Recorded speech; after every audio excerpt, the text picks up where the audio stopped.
So this is my homemade power backup solution for for my laptop, modem, router, and cordless phone. This is 220 watts coming from the wall,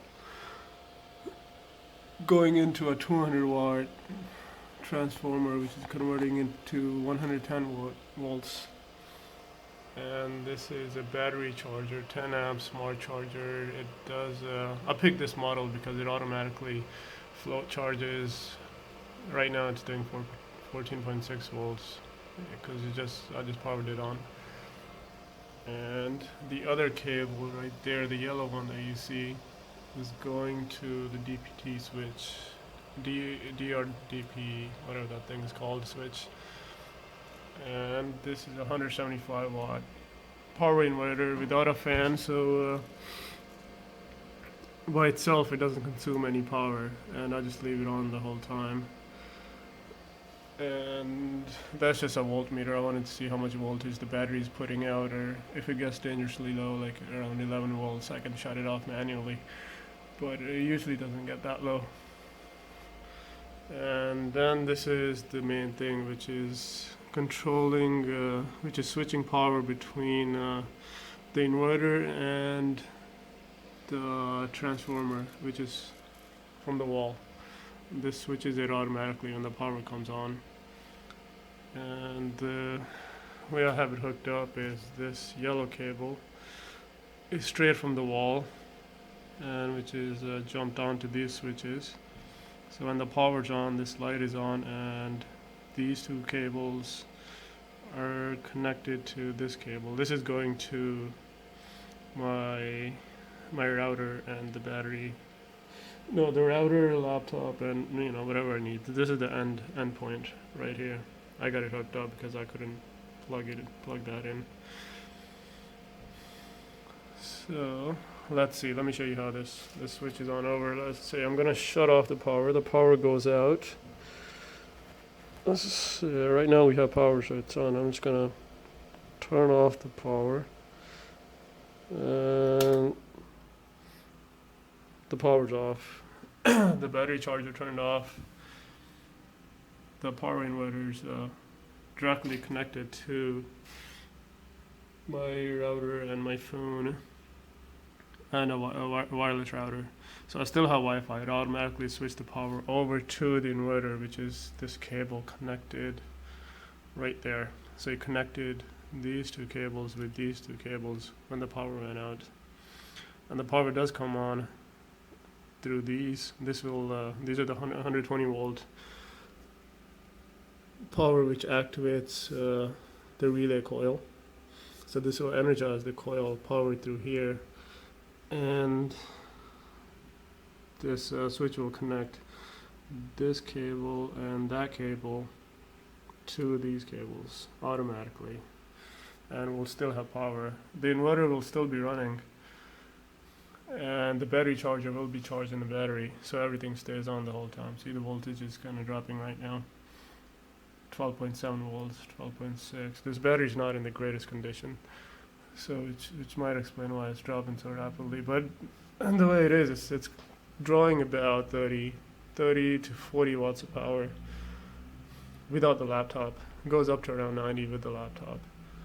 So which is plenty. It usually lasts around about hour and a half or 2 hours.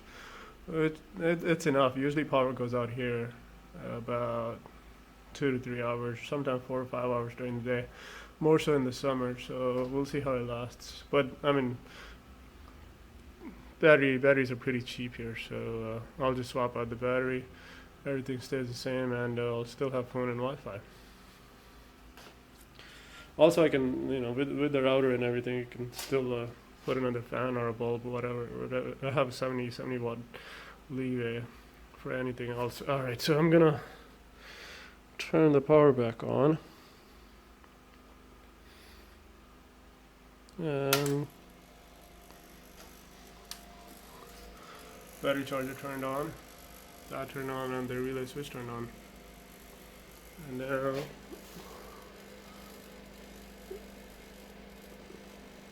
that's where I switched over to the AC power now, and still have power to my VOIP device, the phone, and the modem.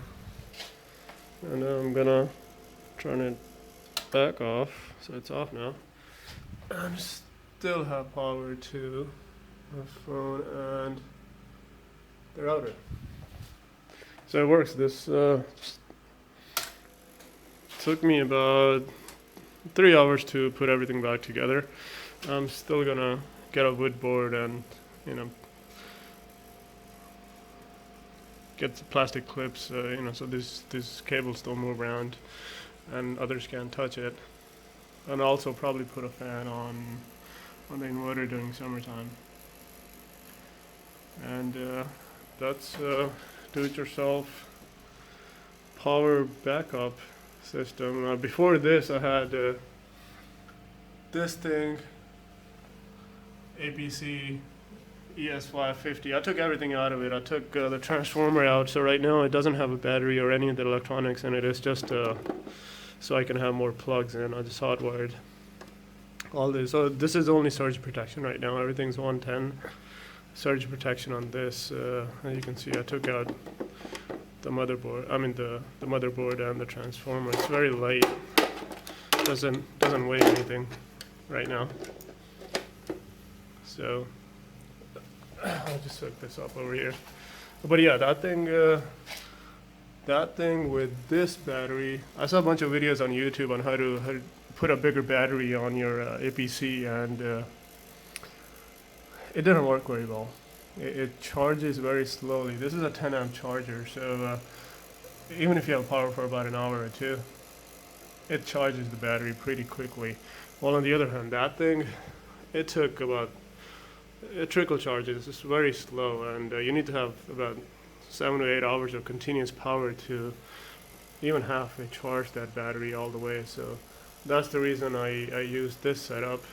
And this is a rapid charger. Right now it's doing 14.6 volts. It probably doesn't need to, but every time it turns back on first, it does that. And after about a few minutes, it will switch on over to trickle charge about 13 volts, or you know, even 12 volts sometimes.